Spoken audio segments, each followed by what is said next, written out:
Hi, all. It's great to be here. I'm excited to talk with you today about engaging with the world as a data visualizer. We're specifically going to be talking about developing a portfolio and connecting with the community. So let's dive in.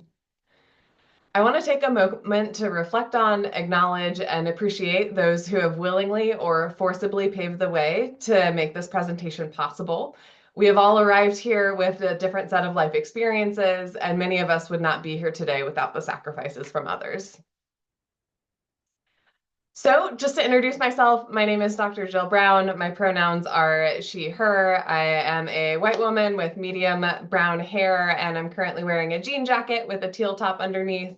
And I'm pretty sure I was put here on this planet to share my knowledge with others and provide structure to messy or complicated things. I love helping people answer questions, and professionally, I do this by conducting communication focused research and evaluation.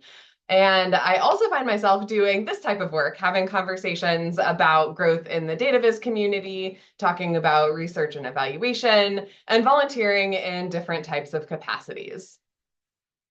So the plan for today is to talk about how to engage with the DataViz community in various ways. So this includes creating a compelling data visualization portfolio and really building those connections. And so we'll talk about building connections in a couple different ways, including finding mentors as well as building your network. So my assumption is that many of you are coming to this looking to be more engaged in data visualization in the community, whether that's for freelancing or finding work or collaborating on cool projects or just finding data viz buddies.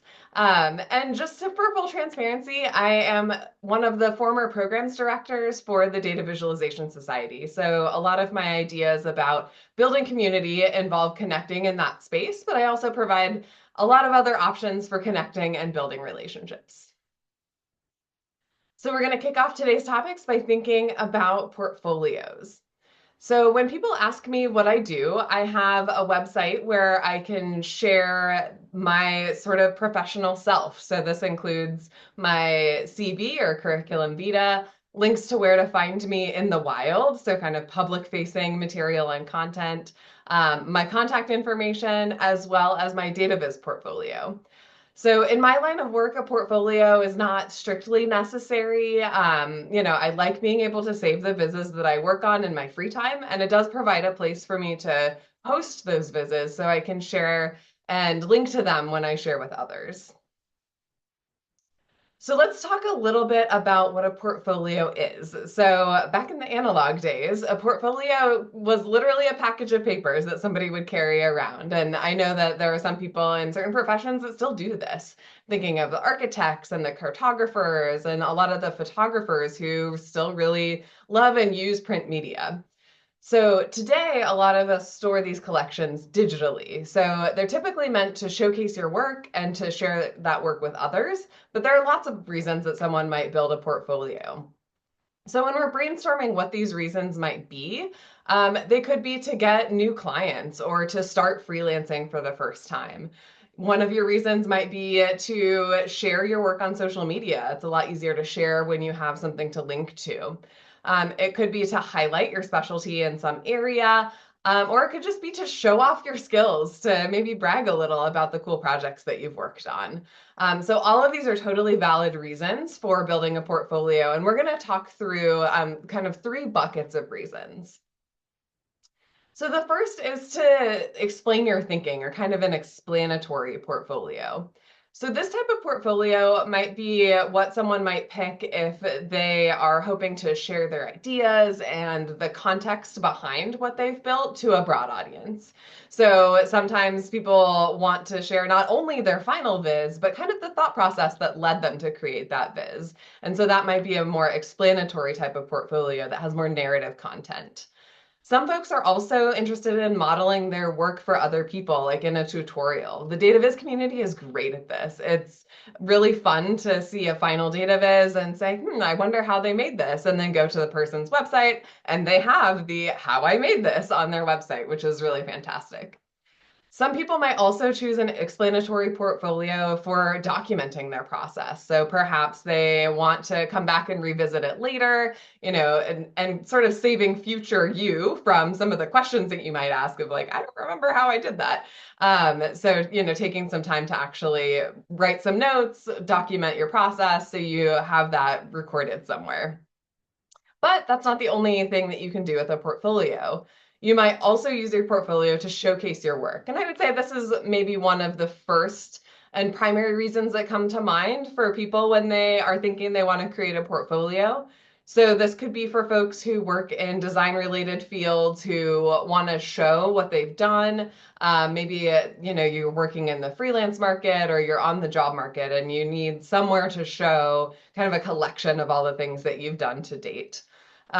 Also, if you are looking to have your work hosted somewhere and cited as an original source, it's really helpful for that to be online somewhere, and even better if it's in your own portfolio, because then you kind of control what that looks like. A showcase portfolio can also be really helpful in thinking about how you want to come off to a client. So some portfolios might be you want to demonstrate how broad your skill set is. So maybe you can do maps and maybe you can do bar chart races and dot plots.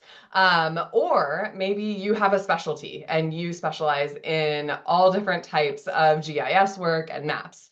And so your portfolio, kind of as a whole, can also showcase your skill set in a way that having just links to things randomly maybe couldn't. So that's another reason you might want to think about a showcase type portfolio. You can also use a portfolio to just host your work or archive it in some way. So when you're thinking about saving all of your pieces of data viz, some people might use Google Drive, for example, or Dropbox as your like content management system. But you can also do this in your portfolio. You can use links through GitHub, for example, or another hosting platform like that. So if you are looking to have your work hosted or linked by other people, even if that's not your primary purpose, it's still helpful to have a portfolio online so that when someone finds something that you did that they want to share, there's a really easy way to link it back to where you're hosting it. And like I said, you would then be in control of that information. You also can use the kind of a hosting type of portfolio just for yourself. It can be internally facing. Maybe you just want to reference your work in the future. You don't have to send the link out to anybody, but it's still a nice place to have it in the cloud, for example, where your portfolio is organized in a way that makes sense to you for future you. So the next question that I think is important to ask when you're thinking about designing and building your portfolio is who you want to see your portfolio. So it's great that you want to put it online for either showcasing or explaining or hosting or one of the other reasons that we mentioned at the beginning. But who do you want to see it? What's your kind of end goal? So again, this has a lot of different types of answers that you could include here. And some of these might include prospective clients. So if you're looking to get more freelance work or you're looking to get a job, maybe your main audience is potential clients, which is great and really helpful to kind of help you start thinking about, okay, now I know who my audience is. How can I design for them to find what I need them to find? Maybe one of your primary audiences is the media. So if you're kind of looking in that hosting space, maybe you're interested in having media find your work and then you design your portfolio in a way that makes sense for them. Potential employers kind of goes along the same lines as prospective clients, but potential employers might be ones that you are actively sending links to, whereas prospective clients might stumble upon your work and find you and seek you out and hire you for your services. So they could look a little bit different. You also might want to keep your portfolio just for you. And if you are one of your main audiences, that's great. One of my favorite audiences is my mom. I love when she looks at my work and, has thoughts on it. And so, you can have these primary and secondary audiences, and it's really helpful to have those in mind when you're curating and kind of putting together what your portfolio could look like.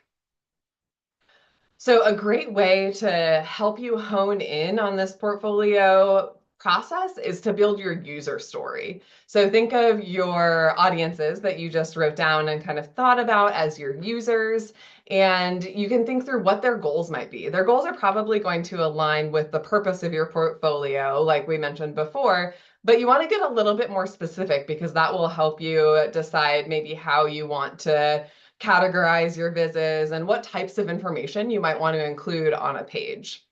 So I have some examples here of different user stories. So the first one is as a future collaborator, so that's one of my audiences, I want to look through Jill's portfolio and see her range of skills and tools that she uses to visualize data. So that's a very specific frame of reference that someone's going to come to my portfolio looking for. And if this is an important audience for me, then I might choose different design features. Like I might make sure that I have my skills listed more explicitly and the tools that I list more explicitly than I would if I was just looking to showcase for media or something like that.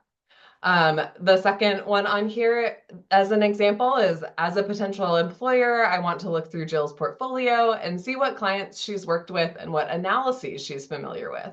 So I'm a quantitative data analyst by training. Data viz is sort of secondary to my day job. And so this is a pretty common thing that I would want a potential employer to come find. So in that case, I list what clients I've worked with. And this is true for my resume and CV as well. So not just for my data viz work, but for projects that I've worked on, I list the clients and I list what analyses and kind of methods that I use in my research. And that's because that's something that I want them to be able to find. Another idea or example of a user story as future Jill, I want to look through my portfolio and see what I did and how I did it. So it's not only the final visualizations, but I also want to record how I did it so I can remember for the future. And then the last example on here, as Jill's mom, I want to look through Jill's portfolio and see the cool projects she's worked on. So very fun, great reason to have a portfolio, and it's also helps kind of decide what that user journey might look like. So after you've thought about your audience, what their goals are, kind of what type of portfolio you're looking to make, then you can start thinking about what goes into a portfolio. So one of the things that would go into a portfolio is a visualization. That's why we're here. But there are also a lot of other things. So you can include your social media handles and contact information. You can include something like a landing page if you're looking to make more of a website type of experience. You could include additional narrative about your visualizations. You can include descriptions of the tools you use, the processes, and details about the data that underlie your visualizations. So we're going to talk through this a little bit more. Just thinking about, our kind of three types, our showcase, explain, and host. So we'll start in the middle, just to mix things up. So our explanatory type of portfolio is sort of the kitchen sink approach. I would recommend curating what goes in your kitchen sink, but there are a lot of different types of things that you might want to include in an explanatory portfolio depending on your audience. So in the measles chart, of course, we did a data viz talking about data viz portfolios. The darker circles are the things that you probably want to include in some way. The lighter circles are kind of up to you.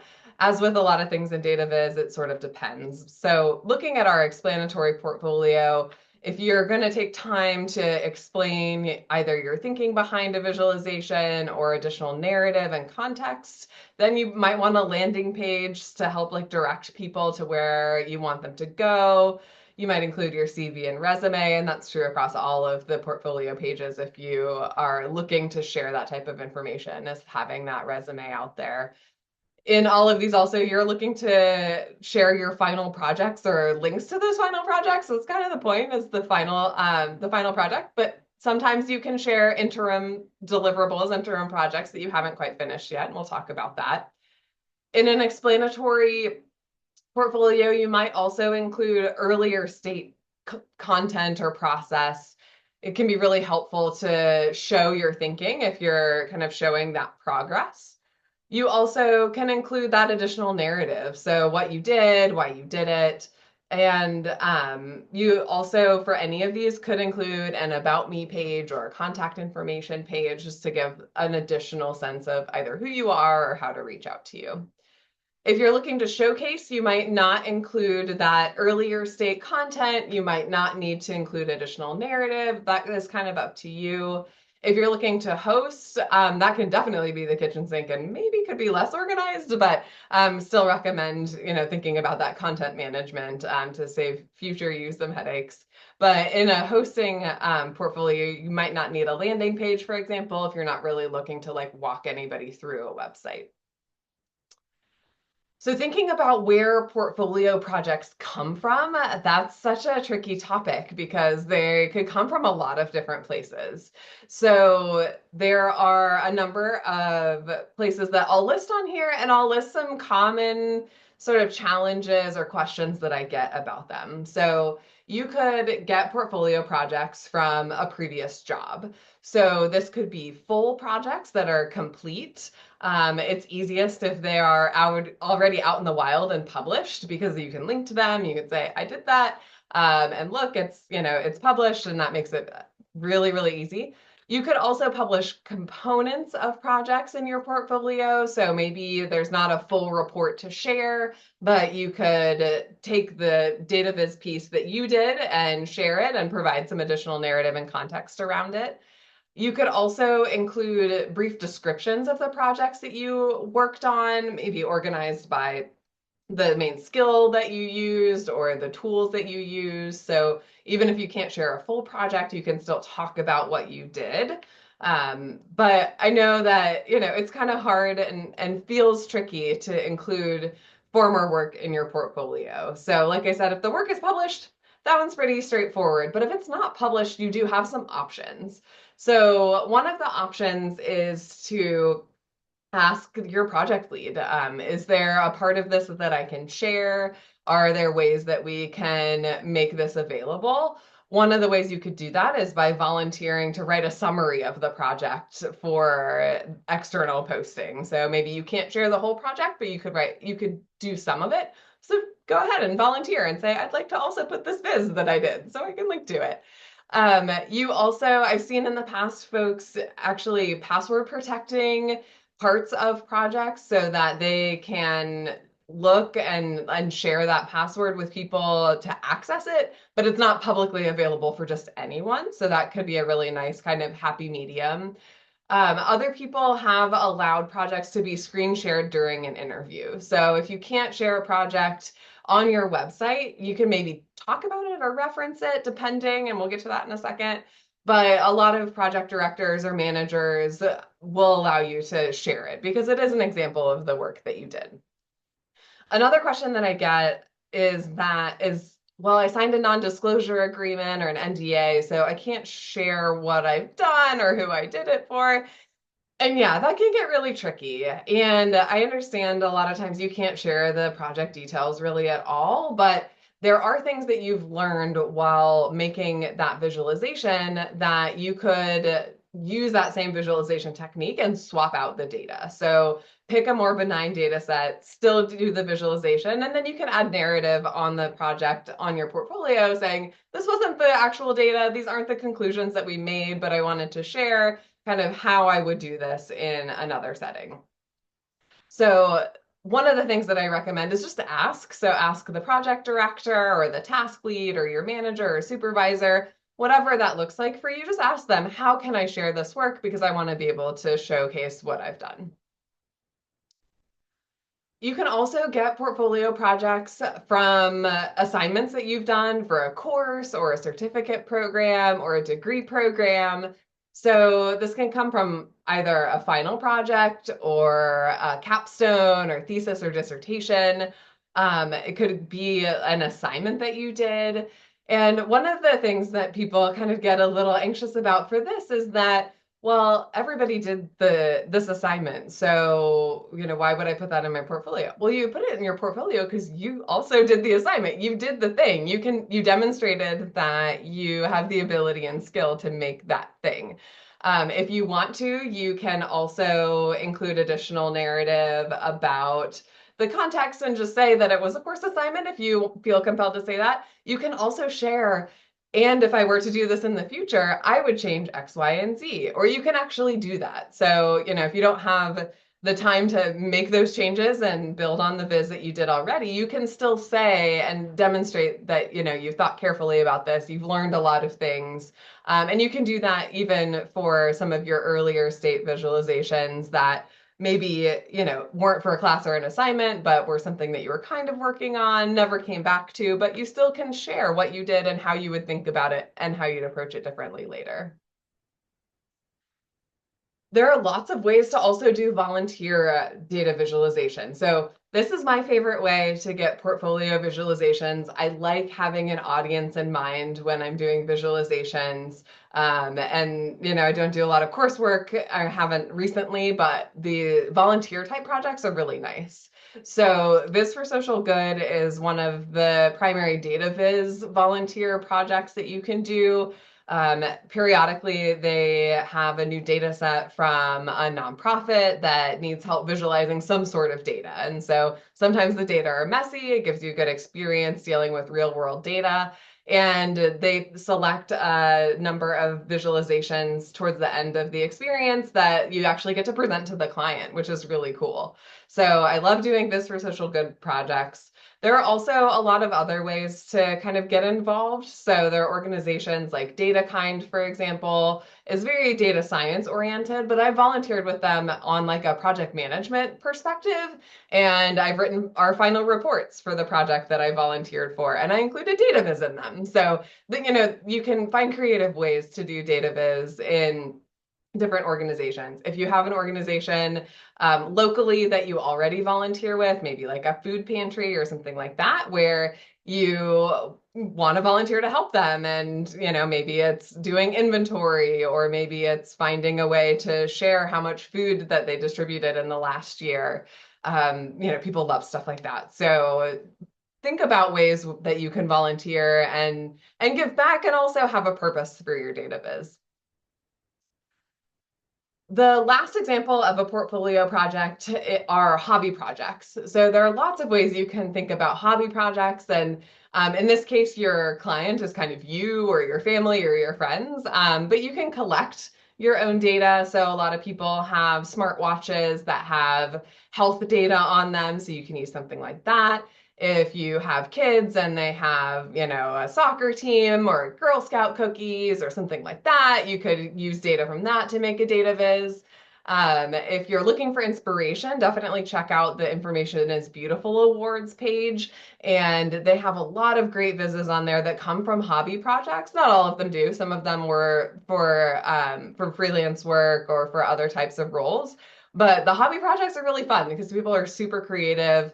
There's one that was on there for a few years ago about a bowling league, and that's great. So there are lots of data that you can kind of think about from a hobby perspective that I think can be really fun to build a data viz around and then put in your portfolio as something that you did. So I want to touch really quickly on how to build a portfolio. I could talk for a long time about the mechanics here, but just to give you a flavor of what a portfolio like platform to choose and what portfolio building might look like, you want to make sure you're considering your skill set. So if you're looking at putting a portfolio on the web and you don't have a lot of coding experience and don't necessarily want to spend a lot of time with ChatGPT or another chatbot to try to figure out coding, then you might want to think about a plug and play option. So something like Google Sites or WordPress.com, Wix, Canva now has websites, Squarespace. So these are all very easy. They kind of have your content in blocks that you move around. You can add new blocks. And it makes it really straightforward. There are some free options as well. You might just have a little like header or footer at the bottom that says what the site is. That is generally pretty unobtrusive. If you're looking to do some coding, there are lots of ways to do this. GitHub Pages has a little bit involved, but you can still make some nice work in there. Google Data Studio, which is now Looker Studio, is a dashboarding tool, but I've seen people make their portfolios in there, which is kind of interesting. WordPress.org, which is different from WordPress.com, also has a little bit more flexibility to do some coding and move things around. You could also do a custom website. So if that's your jam, or if you want to hire someone to do that, those are options as well. But these options are changing all the time. So these are not the only types of options, they're just some ideas to get you started.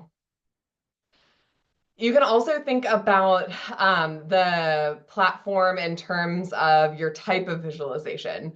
So if you are solely using kind of one tool or one style of visualization, sometimes there are platforms that make sense for that. So like Tableau, if you only do dashboards, then hosting your portfolio in Tableau, Tableau Public is great.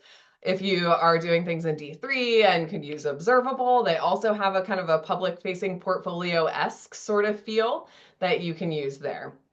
If you're looking for more of like a gallery or a showcase style, like we talked about, where you're really just showing the final product, you don't need a lot of additional narrative or content. You can use Instagram to do that. You can also use a site called Behance. I'm sure there are others where you can mainly just post your final product and call it a day. So lots of options here.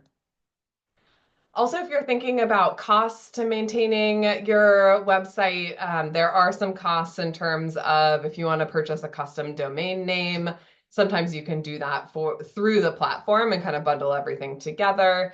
And you might have recurring hosting costs. So basically, you're paying someone for the electrons that you're taking up when you're storing things online. So again, portfolio websites don't have to be expensive, so you can do a lot actually for free. You might just have some, little tags on there that tell about the site that you're using or the host that you're using. So I won't get into this too much, but there's a lot of stuff online that you can look up about it, but just so you know.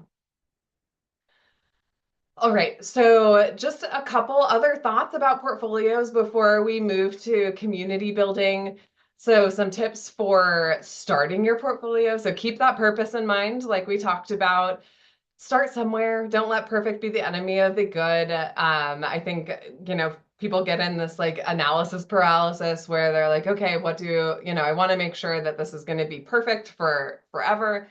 Portfolios aren't one and done, sorry to tell you, but you will be revising it. You might change platforms. So pick something that will work for you now and for the short term, and then kind of see where that goes. Also, remember to design for your user experience. So those user journeys we talked about, keep those users in mind, and also be true to yourself. So if you have some experience building maps, for example, but you really don't like it, you don't like working with GIS data, and you don't really want to do that in the future, and you're using your portfolio to get new work, then maybe leave those off. Because when people see that you have something in your portfolio, they assume, oh, you can do a thing, you can do that for me. And so just kind of think about that, especially if you're looking for new work and you want to use your portfolio to showcase your skill set. After you build your portfolio, think about how you want to maintain it. So, figure out what the barriers are for you updating your portfolio. Is it because you forget about it? If so, set a calendar invite. If it's because it just feels like it takes a long time, then make it easy for yourself and make a template of each page so you don't have to recreate everything over again. You can just say, oh, I want the template for an explanatory page, and then you can get started a lot easier. Find that update cadence that works for you. Set a date. Maybe it's quarterly, maybe it's once a year. Get a nice fancy coffee and just sit down and update your portfolio. It sounds easy. It's harder than it sounds. And the one tip that I want to make sure that folks do, if you have a custom domain name, set it to auto renew every year. You don't want someone taking that from you. It's very annoying. Okay, so that was a lot of information. Let's talk about next steps in portfolios. So I would recommend reviewing other portfolios for inspiration. I have a list at the end that you can look at for the ones that I reviewed for this presentation. Set yourself a timeline for starting a portfolio or making some updates to your portfolio. And then tell somebody what your first step is and your timeline for completing that first step and ask them to check in with you. Having a buddy for this is very helpful, just someone to keep you accountable. Okay, so we've talked about kind of creating our public-facing persona in terms of a portfolio, at least. So now let's talk about community building and who we're doing this for. So I know that folks come to these types of conversations thinking about networking, and it just feels like really not fun. I think for me, that's my bias as an introvert. It sounds like very businessy and it sounds like a chore. But networks can be really, really helpful. And that's why I kind of like to think about it as community building rather than networking. But your network is really a group of people that you have varying levels of connection and engagement. So there are a ton of people that you can consider as a part of your network. And continuing to build that network is helpful to maintain and establish connections to other people in a field of interest. It's really helpful for inspiration and that creative fuel so you can look to other people in your network and see what they're doing, not necessarily to compare where you're at, but just be inspired and get that jolt of creativity that we sometimes need. Networks are also really great for providing support. So we know that sometimes things can get to be a slog, or maybe you just are struggling with a certain type of biz or a certain tool. Your network can be really great to lean on in lots of different occasions. So a data visualization network might look like sort of a web of different groups of people that are relevant to you in some way. So these could be data visualization communities. So like the Data Visualization Society, it could be a community like Elevate. Storytelling with Data has a pretty robust community. Or they could be tool specific communities like user groups. So Tableau has a user group. There's also Power BI user groups. And others like Observable is sort of the D3 user group. But you can also find local versions of that as well. So sometimes there will be like local chapters, like Data Visualization Society has some local chapters all over the world. And there are meetup groups that I found locally that have that are about tools specifically. So that could be another part of your network or your community. You can also have those volunteer communities like I talked about. So Viz for Social Good, DataKind are great examples of communities that you can be involved with regularly. You also have career specific or field specific communities. So a lot of times data visualizers like myself are data visualizers in a secondary way. And so I have a lot of like researchers and topic specific communities that I'm a part of. So right now I'm working in public health. I also have a lot of interest in communicating about the environment. So I have like environment communication research communities as well. For folks in data viz, some of those communities might look like design communities or journalism or things like that. So think about what those fields might be for you. We'll talk about collaborators and mentors here in a minute, but that's another great way to think about your network and your community. And then one of my favorites is a personal board of directors. So some folks pull together people that are in their life that might be able to provide them advice in some way. Sometimes it's kind of specific to their job or career path, like a board of directors if you're doing a startup, or, and have other founders you're talking with. Um, but it might be just for everything. So people who will tell you like it is and give their opinion, and that's what they're there for. So that's kind of a fun way to think about your network or your community. My network and community doesn't necessarily look like a web, although I could visualize it that way, but sometimes feels more like overlapping Venn diagrams. And some of my communities don't overlap at all. They don't touch other things, which is fine. So, in just thinking about what your community looks like, I recommend writing it down and figure out what that looks like for you and where the gaps are. Are there certain types of communities that you feel like you're missing and want to fill those gaps, and how do you do that? So when we're thinking about our communities and how we engage with them and share information with them, kind of tying back in that portfolio piece. So you can share your portfolio with your community in a lot of different ways. It could be an explicit, like, hey, look at my portfolio, or to your personal board of directors, hey, can you review my portfolio? But it also can be through the communications that you already do. It can be through social media. So I just have some examples on this slide that I share my website on LinkedIn. So there's a little place where you can click contact info, and that's where my website is, in addition to my email address. In my signature block of my email, I also have my contact. So my website's first, my LinkedIn is second, and my social media handle is third. And then at the bottom of my website, which is what I have shown on the right-hand side, at the very bottom, I have the little icons at the bottom that show my social media handles and links. So that's another way that you can kind of connect all of those dots together through your social media, through your website, through your email, and how you communicate with folks.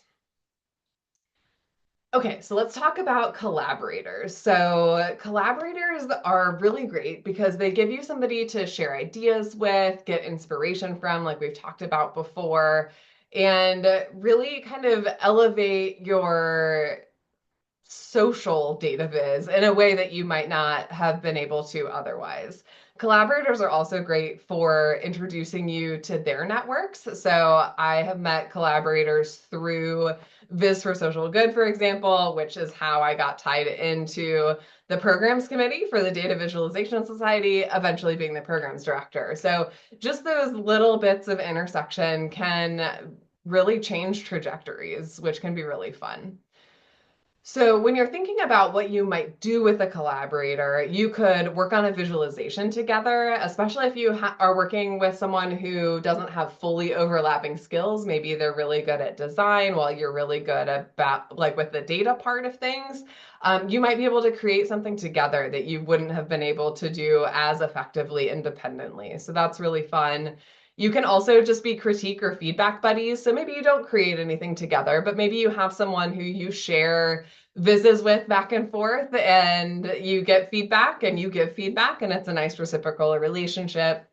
You could also work through like a workbook or a skill building exercise or a course together. So a little bit of that accountability, like we talked about.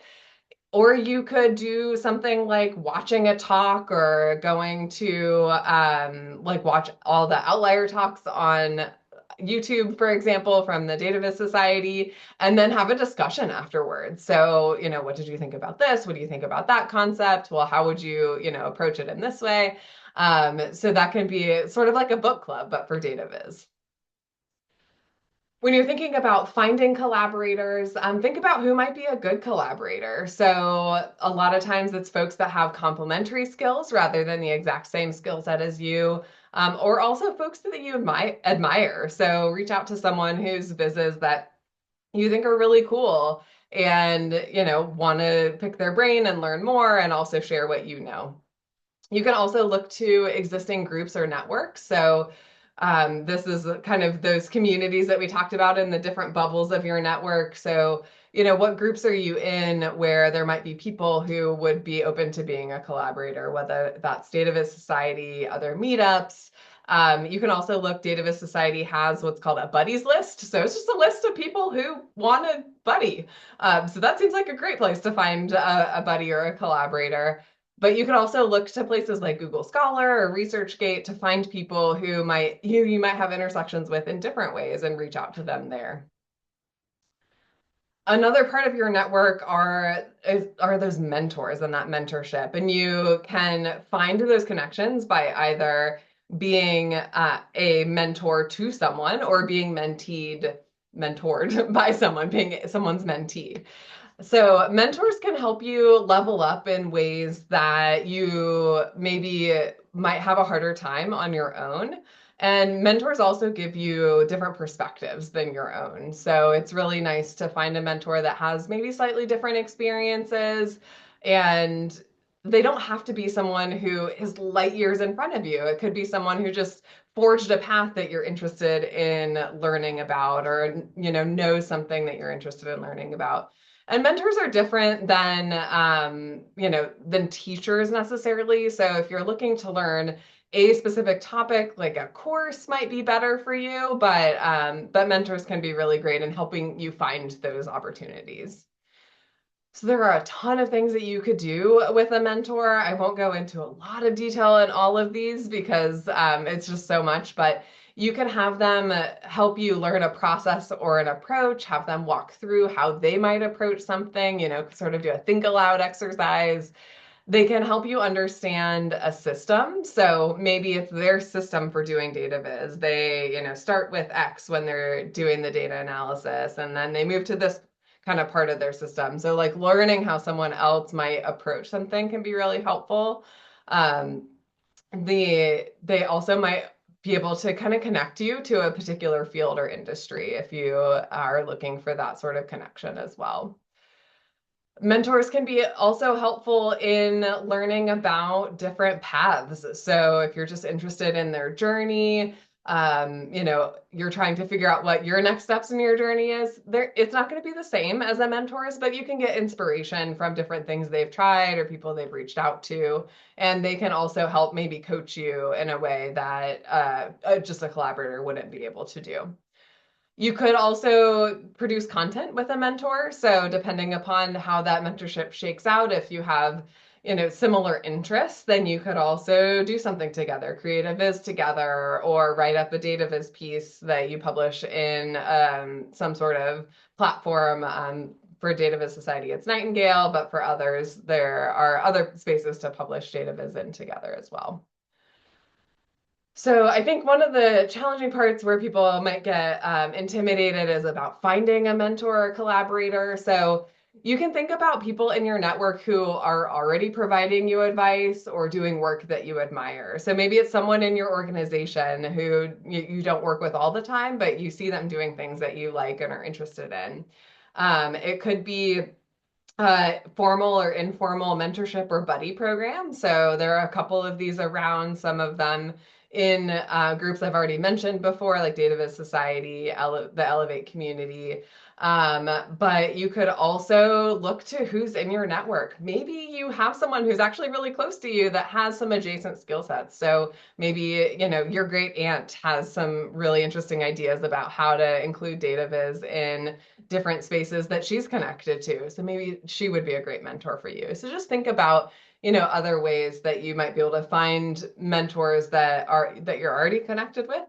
And honestly, just ask. So I will say from experience, I have never been upset when someone has emailed me to say, hey, I really admire what you're doing. Would you mind mentoring me on X, Y, and Z? Even if I don't have time to do it right at that kind of segment in my life, it still feels really good. So when you're reaching out to someone, just keep that in mind. It doesn't have to be super scary because it's really flattering for someone to say, hey, can you mentor me?